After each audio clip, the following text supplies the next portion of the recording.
그러나 이제 그리스도께서 죽은 자 가운데서 다시 살아나사 잠자는 자들의 첫 열매가 되셨도다. 사망이 한 사람으로 말미암았으니 죽은 자의 부활도 한 사람으로 말미암는도다. 성도의 장례라는 주제로 함께 말씀을 나누겠습니다. 지금 현재 우리 대한민국에서 이루어지고 있는 장례 예식은 과거에는 지역 간의 편차도 좀 있었고 집안 간의 차이도 있었지만 지금은 전국 어디를 가나 거의 비슷한 분위기와 동일한 절차로 진행되는 것을 보게 됩니다. 우리가 소위 말하는 전통 장례 예법이라고 하는 것은 고려 시대 때부터 내려오는 가례법과 조선 시대의 유교적 전통 그리고 일제 강점기를 거치면서 일본의 문화 풍습이 들어온 것이 혼합되어 있다 이렇게 볼 수 있습니다. 그래서 이런 걸 왜 하지? 이게 왜 필요하지? 사실은 일일이 고민하고 따지는 과정을 우리는 생략하기 일쑤인데요.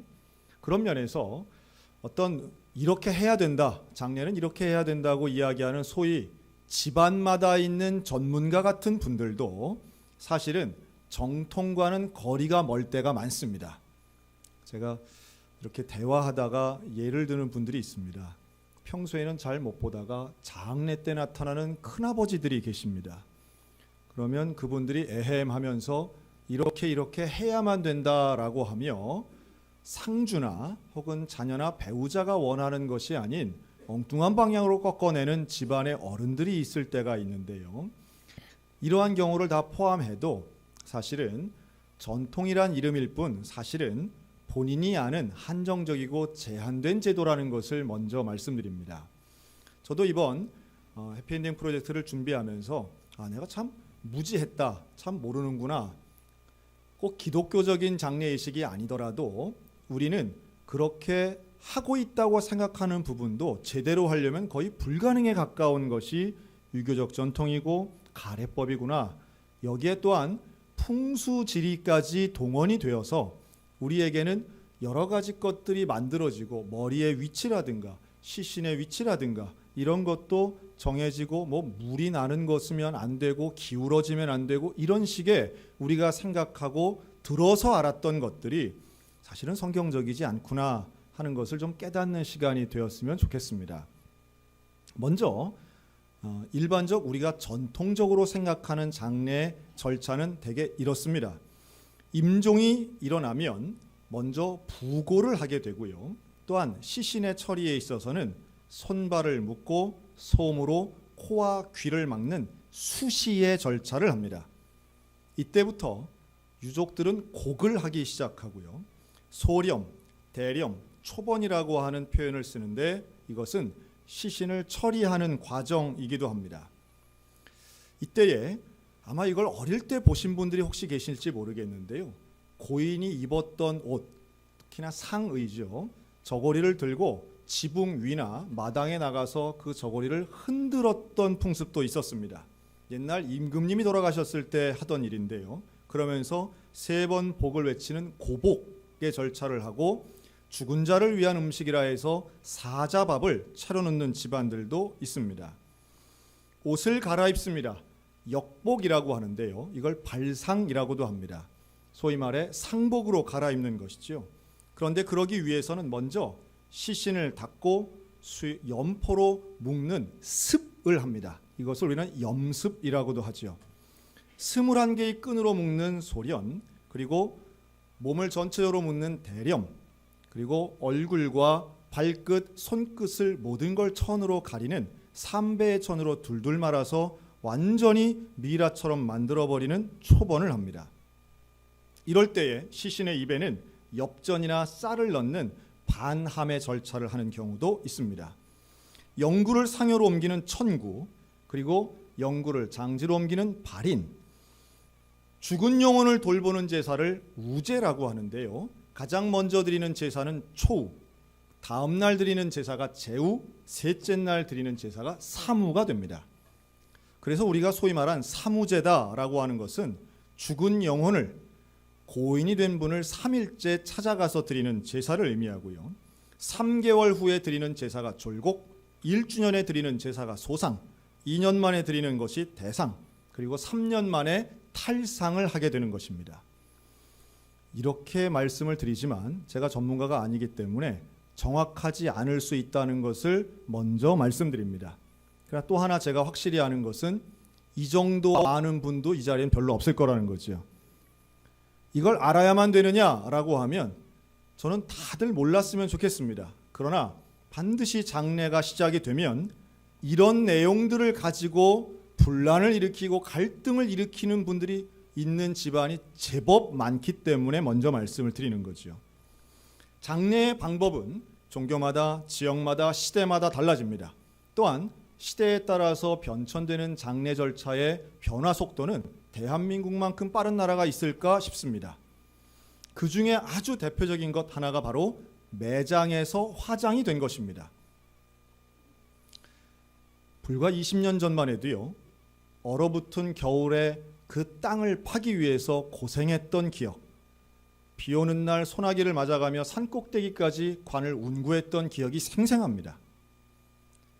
찬 겨울바람 맞아가며 선산 꼭대기에서 주민들과 함께 상여를 메고 가고 제가 맨 앞에서 찬송을 부른 적도 있었고요. 어이야 저이야 따라 부르는 후렴구를 붙이는 동네 주민들 앞에서 제가 성경을 들고 찬송을 불렀던 그 기억. 앞으로 이걸 계속해야 되나라고 했지만 불과 몇 년 안 있어서 화장으로 문화가 바뀌는 충격적인 모습을 봤습니다. 지금 우리 대한민국의 화장률은 95% 가까이 됩니다. 전국에 있는 59개의 화장시설을 통해서 한 해에 31만 건 이상 화장을 합니다. 혹시 기억하시는 분들은 제가 지난주 설교 때 우리나라에서 1년에 돌아가시는 분이 약 30만 명이라고 했는데요. 어떻게 화장은 31만 건이 되느냐? 이장을 할 때에 화장을 많이 하십니다. 그리고 조금 다른 이야기이긴 하지만 요즘은 반려동물 화장도 많이 합니다. 이런 것들을 생각해 보면 그 화장을 할 때에 어떻게 이렇게 인식 변화와 실제 삶의 변화가 일어날 수 있었을까? 물론 여기에는 신념의 변화가 있습니다. 또한 합리적인 변화도 있었습니다. 즉 좁아터진 국토에 무덤으로 가득 채울 일이 있느냐? 아마 이런 표 보셨을 겁니다. 사람들이 설득이 되지요. 그리고 지도자급에 있는 분들이 모범을 많이 보이셨습니다. 하지만 제가 개인적으로 볼 때 매장이 화장되고 또한 최근 제사 문화가 옛날 같지 않게 수적으로 양적으로 질적으로 축소되고 있는 가장 근본적인 이유는 제 개인적인 의견입니다. 그것은 바로 편리성입니다. 사람들은 더 이상 힘들게 준비하고 음식을 마련하고 옷을 기워 입고 곡을 하고 시간을 투자하는 것에 부담을 느끼는 시대에 우리가 살고 있는 것이죠. 그 예로 여러분 우리나라는 95%가 화장을 하지만 다른 나라는 어떨까요? 여러분 유럽 사람들 화장 그렇게 많이 안 합니다. 미국인들도 화장을 그렇게 많이 안 합니다. 그것은 매장이 좋아서가 아니라 화장할 때도 별로 없고 그 화장에 대한 필요성이 그렇게 절실하지 않기 때문이죠. 근데 우리는 순식간에 이 문화가 바뀌었습니다. 그리고 이것을 당연하게 받아들이고 오히려 납골조차도 그것도 번거롭다. 자연장, 수목장 또는 아예 없애버리는 것이 요즘의 대세이고요.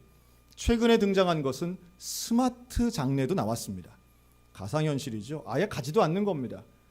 빈소를 꾸미지도 않는 겁니다. 그리고 스마트폰으로 가상현실로 장례를 치르기를 원하는 사람들도 아직은 소수지만 생겨나고 있습니다. 아마도 제가 예상하건대 지금 현재에 있는 3일장의 형태는 급격하게 축소될 겁니다. 이틀, 하루 정도로 축소될 가능성도 높습니다.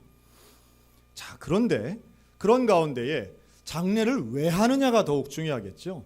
장례식의 방식이나 기간은 변할 수 있겠으나 장례의 목적과 이유가 더욱 중요하다 생각합니다.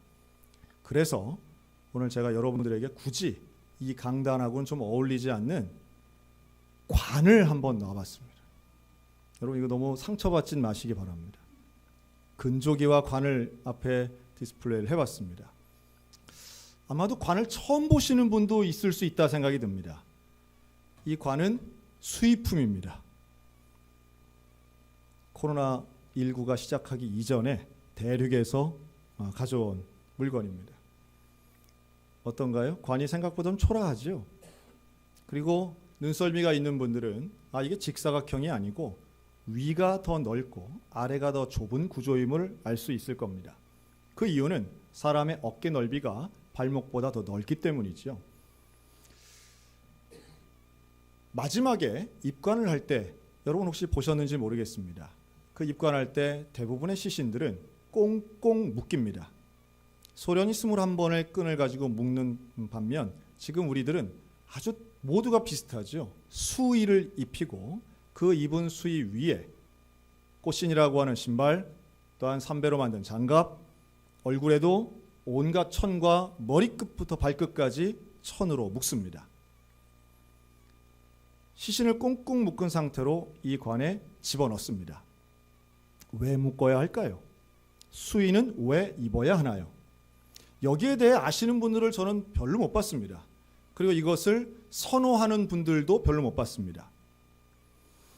합리적인 이유와 또한 조금 이해할 수 없는 이유가 여기에는 있더라고요. 합리적인 이유는 과거에는 운구의 거리가 멀었기 때문에 관 안에서 시신이 움직이거나 돌아눕거나 또는 시신이 부딪히는 것을 원하지 않았던 이유도 분명히 있었습니다.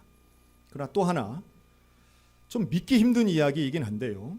매장을 했던 이유와 비슷한데 질병 때문에 돌아가시는 분들을 서둘러 매장을 하다 보니 이 무덤 안에서 나오시던 분들도 있더라는 거예요. 완전히 사망이 안 됐던 거죠. 그러나 또 하나 중요한 시각이 있습니다. 이건 바로 죽으면 죄인 취급을 하는 시각입니다. 그래서 수의라고 하는 것도 이것을 목숨 숫자를 쓰는 수의를 최근에는 그렇게 표기하지만 일제강점기 때에 조선시대 때는 수의를 입지 않았다고 합니다. 일제강점기 때에 수의 문화가 생길 때는 이건 명백한 죄수가 입는 옷이라는 거예요. 그래서 이 부분은 죽은 자는 결국 죽는 것 자체가 참으로 흉한 일이고 이것은 왠지 보아서도 또는 만져서도 안 되는 나쁜 일로 치부했다는 겁니다. 그러다 보니 입관의 시간에는 어린아이를 보지 못하게 하고요. 시신 근처에 가지 못하게 하고 분명히 며칠 전만 해도 나를 가장 사랑해 주시는 할아버지였지만 돌아가신 할아버지의 시신을 보지 못하게 하는 문화는 전 세계적으로 많지 않다라고 하는 겁니다. 그런데 우리는 고인이 된 분을 볼 수도 없게 하고 만질 수도 없게 하고 그리고 아예 시신까지 꽁꽁 싸매어서 이 관 안에 집어 넣더라는 거죠. 여러분 여기에 우리가 한번 생각해 볼 필요가 있습니다. 물론 외국의 예는 좋을 수도 있고 좋지 않을 수도 있겠으나 우리 입장에서는 마지막까지 온전해지게 내가 뭐 바쁘니까 전화 받으실 수도 있는데요. 다른 분들 괜찮습니다. 오늘 교회 오신 처음이시니까 그럴 수 있습니다.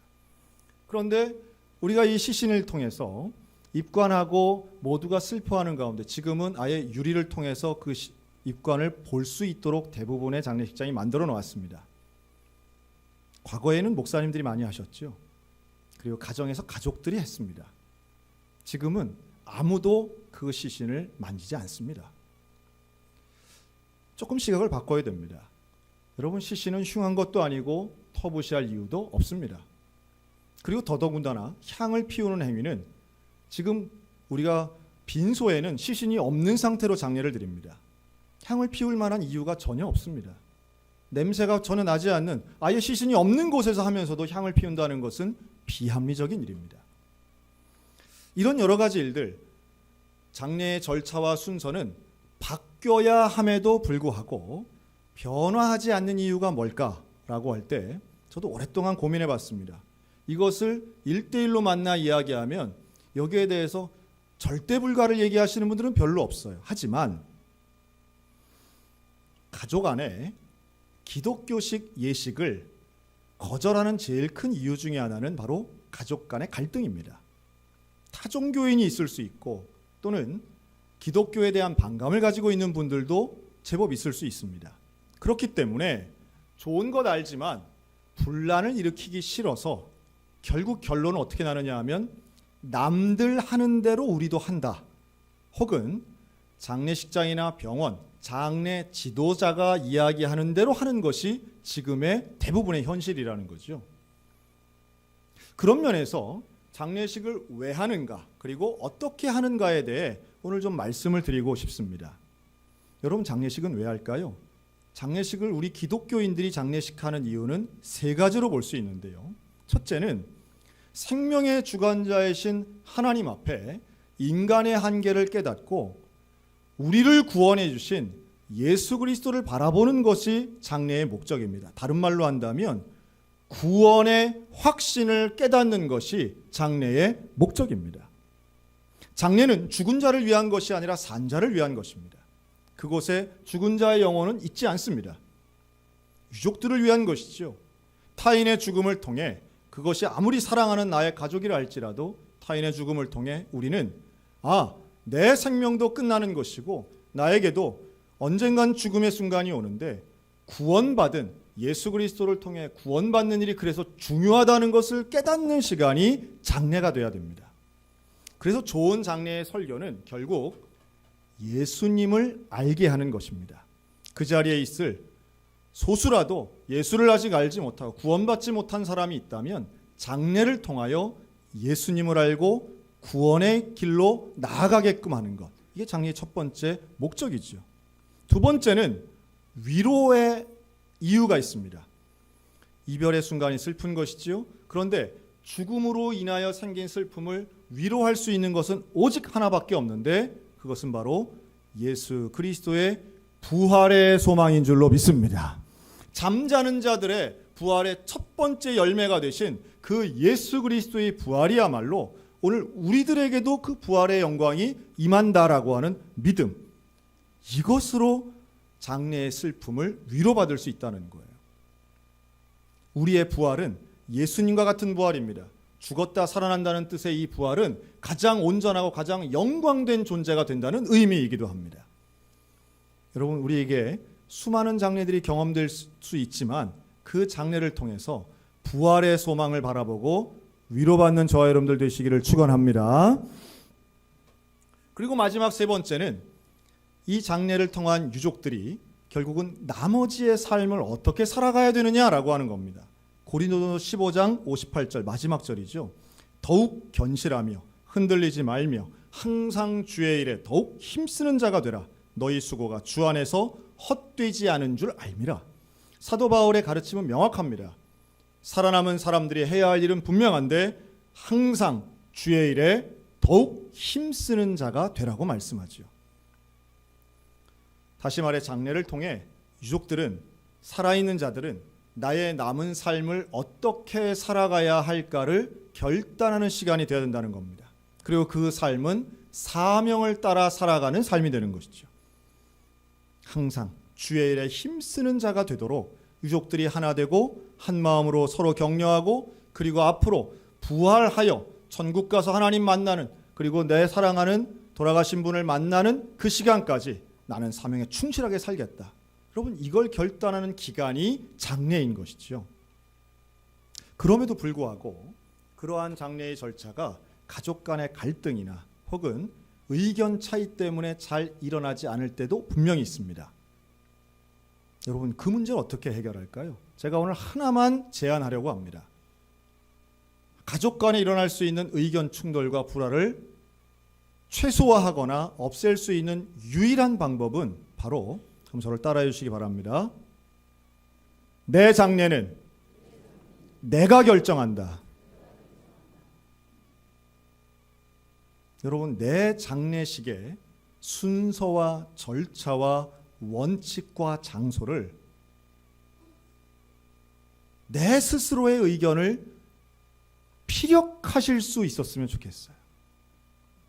그래서 그것을 오늘 주보 5면에 예시해 놓았습니다.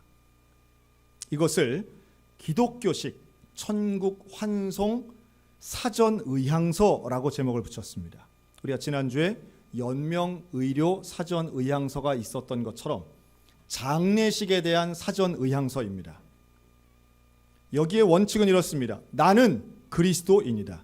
내가 이 세상을 떠나는 날은 천국으로 입성하는 영광스러운 날이다. 이에 천국으로 가는 장례 절차와 예식이 이렇게 진행되도록 다음과 같이 당부한다. 첫째, 나는 믿음으로 의인된 거룩한 하나님의 자녀다. 그리고 내 생의 마지막을 예배로 하나님께 영광을 돌리려 한다. 아무리 큰 형님이 제사 지내야 한다고 말하고 아무리 작은 아버지가 제사상 차려야 된다고 말해도 그때의 유족들이 우리 어머니가 원하는 건 예배예요. 우리 아버지가 소원한 건 기독교식이에요. 라고 하는 말을 할 수 있다면 장례는 분명히 단순화될 겁니다. 그리고 쓸데없는 갈등과 고민과 어려움이 훨씬 줄어들 것입니다. 나의 장례에 대해서 미루어 놓거나 혹은 외면하거나 알아서 하겠지가 아니고 내 장례를 이렇게 예배로 드려달라고 하는 명확한 의사표시를 하셨으면 좋겠다는 말씀이에요. 그리고 3번, 다시 부활할 잠자는 자이기에 얼굴, 손발, 나의 온몸을 묶지 않았으면 좋겠다. 나는 목사님이 주례하는 기독교식 예식을 원한다. 여러분, 이 부분은 제가 목사이기도 하지만 사실은 장례를 하다 보면 많은 것을 결정해야 됩니다. 슬퍼할 겨를이 없습니다. 얼마나 많은 것들을 결정해야 되는지 몰라요. 그런데 그 결정하는 순간순간마다 사실은 사이가 좋은 형제들 같으면 괜찮지만 묵혀둔 감정들이 있는 집안들은 바로 그런 순간마다 터져나오고 이상한 소리가 나올 때가 있습니다. 여러분, 그때에 바로 객관적인 주례자, 장례식을 집례하는 주례자에게 의견을 물을 수 있다면 훨씬 정리될 수 있다는 취지의 말씀인 겁니다. 단순하게 예배만 인도하는 것이 아니라 이건 어떻게 해야 되나요? 저건 이렇게 해도 되나요? 라고 물어볼 수 있는 누군가가 있는 건 참 중요한데 그게 바로 주례자, 목회자가 되면 좋겠다는 말씀이에요. 지금은 그걸 누가 하느냐? 장례식장 직원이 하고 있습니다. 장례 지도자들이 하고 있습니다. 상조회사 직원들이 와서 하시는 거죠. 나쁜 건 아니에요. 그럴 수도 있다고 저는 봅니다. 하지만 우리들이 원하는 기독교적인 예배를 드리고 하나님 앞에 온전하게 천국 가는 과정에서 목회자가 할 수 있다면 그것 또한 의미가 분명히 있다라고 하는 거죠. 곡을 하지 말고 찬송가 틀어주기 바란다. 요즘은 곡하시는 분들 그렇게 많지는 않습니다. 하지만 여전히 지역적으로는 이 부분이 좀 큰 차이가 있는 것 같더라고요. 아이고 아이고 하고 곡을 하는 것, 그것을 습관화되고 안 하면 이상한 것으로 생각하기보다는 우리는 찬송을 부르고 찬송을 통해서 더 큰 위로받을 수 있다는 것을 말씀드립니다. 장소도 마찬가지고요. 그리고 이제 세 번째, 장식 및 의복에서 이런 말씀을 드리고 싶어요. 어디를 가나 사실은 이 장례용품 세트가 준비되어 있는 것처럼 가면 아주 편리하게 제공이 됩니다. 그런 가운데 뭐가 있냐면 위패가 있습니다. 여러분, 위패는 명백하게, 물론 거기에 십자가를 그리고 이름을 쓰기 때문에 우리가 거부감 없이 그걸 사용하곤 하는데요. 위패는 명백한 위령을 위한 것입니다. 그곳에 영혼이 온다는 것을 전제하여 그분의 이름을 쓰는 거예요. 그래서 그 의미를 우리가 좀 알면 할 수 있다면 위패가 아닌 명패를 쓰면 좋겠다 하는 이야기고요. 또 수의 대신 평소에 입던 옷을 입도록 해주기 바란다. 여러분, 이거 충분히 가능합니다. 무슨 비용이 더 들어가는 것도 아닙니다. 수의를 사지 않으면 이 옷을 안 입혀주는 게 아니에요. 어느 병원이든 반드시 물어봅니다. 그리고 지금은 이렇게 일상복을 입으시는 분들도 제법 많습니다. 물론 말기암 환자 같은 경우에 건강하던 모습과는 체형이 많이 달라져서 일상복을 입는 것 자체가 뭐 양복이 커지거나 옷을 입는 것에 맞지 않다 이런 말씀하시는 분들도 있는데요. 그러나 큰 걸로 따지면 수의만큼 큰 건 없습니다. 수의가 몸에 맞는 사람은 아무도 없습니다. 어쨌든 자기가 입던 옷이 작아지는 분들은 없기 때문에 그 옷을 입는 것도 좋겠고요. 또 최근에는 뭐 세마포 가운이라고 그래서 그거를 또 개발하는 기독교 장의사들도 있습니다. 결정할 수 있겠죠. 수의를 입지 말라는 뜻은 아닙니다. 입을 수도 있고 이렇게 할 수도 있다는 말씀을 드립니다. 향을 피우지 말고 꽃으로 사랑의 마음을 표해주기 바란다. 꽃장식은 가장 작게 만들어주기 바란다. 제사상 차리지 말고 주류를 사용하지 않기 바란다. 이건 좀 제 개인적인 의견이긴 한데요. 현대사회에서 모든 범죄의 시작점에 이 술이 들어갈 가능성이 상당히 높습니다. 지금 흡연율은 상당히 낮아지고 있고요. 그런데 술 마시는 것은 또 술로 인한 범죄는 줄어들 기미가 보이지 않습니다. 참 그 왜 그런지 제가 참 안타까운 일인데요. 목사인 제가 상주였던 저희 아버지 장례에도 오셔서 술을 찾는 분들이 계셨어요. 어떻게 상갓집에 술이 없냐는 거예요. 그런데 술을 마시고 나면 술에 취하게 되고, 제가 옛날 상갓집을 가보면은 담배 연기가 자욱한 가운데 밤새 고스톱 치던 모습, 밤새 술 마시던 모습이 늘 떠오르는데 그런 건 많이 사라졌습니다. 고스톱도 사라지고 도박도 사라지고 담배도 사라졌는데 여전히 술은 남아있는 것 같아요. 상주들이 술에 취해서 실수를 하시고 조문객들이 술에 취해서 서로 싸우고, 여러분 이런 일들 사실은 술이 필요하다기보다는 서로 위로받기 위해서 있는 자리 아닐까요? 오히려 그것을 형제나 유족들이 원한다 할지라도 고인이 원치 않는다라고 하는 것이야말로 장례 절차의 제일 중요한 원리가 된다고 저는 봅니다. 이러한 어떤 자세한 부분까지도 우리가 잘 생각해서 기록할 수 있다면 이 유지를 받들어주는 자녀들이 오히려 그 원칙에 공감하고 하나가 될 수 있는 시간, 위로도 받고 마지막에 이런 게 바로 정말 진정한 의미의 계시지 않을 때 하는 효도라고 생각이 듭니다. 비싼 수의를 하고 화려한 관을 하는 것, 큰 많은 수백 송이의 꽃을 꽂아 놓는 게 효도가 아니라 돌아가신 분이 정말로 어떤 것을 원하셨을까? 그리고 생명의 주관자이신 여호와 하나님은 무엇을 원하실까? 이것을 바라보는 게 참된 효도라는 뜻입니다. 몸의 처리도 매장, 화장, 또 지난주에 했던 시신기진과 같이 명확하게 자신의 의견을 밝히는 것도 중요합니다. 그리고 마지막 당부, 내가 천국 시민 되는 날 나의 뜻대로 위와 같이 해주기 바란다. 여러분 이 정도의 문서를 글로 쓰고 편지를 쓴다면 이거를 무시하거나 이러면 안 돼 라고 할 만한 자녀가 저는 그렇게 많지 않다고 봅니다. 아니 오히려 역설적이지만 말을 안 들었던 자녀가 더 들을 가능성이 있습니다. 그리고 마지막으로 우리가 당부하는, 저는 그래서 그런 것도 한번 권해드리고 싶습니다. 나의 부고를 내가 직접 쓰는 것입니다. 이게 준비가 안 되니까 부고를 되게 인터넷에서 긁어가지고 자기도 모르는 어려운 한자어가 들어가 있는 거를 그냥 단체 문자로 막 발송을 하잖아요. 근데 그게 아니고 내가 내 장례식에 초대하는 의미로 쓰는 거예요. 나는 어떤 사람이고, 그리고 그 내 장례식에 왔으면 좋겠다 하는 사람들의 이름과 연락처를 미리 한번 정리해 보는 것, 그거 한번 정리해 보면 내가 고마워해야 될 사람들이 많고 내가 사과해야 될 사람이 많구나 하는 경험들을 가지시게 되리라고 예상해 봅니다. 뿐만 아니죠. 지금은 묘비를 많이 쓰진 않지만 내 묘비명에 무슨 말을 쓸까 한번 고민해 보는 것도 좋을 것 같습니다. 저도 수많은 장례를 우리 교회에서도 1년에 수십 명씩 장례를 치르곤 하는데요. 그때마다 조금 더 잘해드리면 좋겠다. 조금 더 유족들을 품었으면 좋겠다.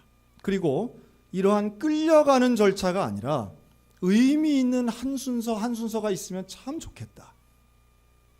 그런 의미에서 앞으로의 장례를 더 개발해야 될 것이 저의 몫이고, 그런 장례 예식을 통해서 유족들이 위로받을 수 있도록 최대한 노력을 하는 게 경조부원들의 몫이 아닐까 또 생각을 합니다. 저는 지난달에 있었던 우리 천대영 명예권사님의 장례가 생각이 납니다. 우리 천혜경 사모님의 아버님이시죠. 이 천권사님은 국가유공자셨습니다. 그리고 한국전쟁에 참전하셨던 분입니다. 고려대학교 2학년 때 한국전쟁이 일어나서 대학생의 신분으로 전쟁에 참가하셨는데요. 그때에 영어를 잘하셨던 고 천권사님은 메가더 장군의 인천 상륙작전, 그 작전 문서를 번역하셨다고 합니다. 이걸 어떻게 알았느냐 하면 바로 장례식에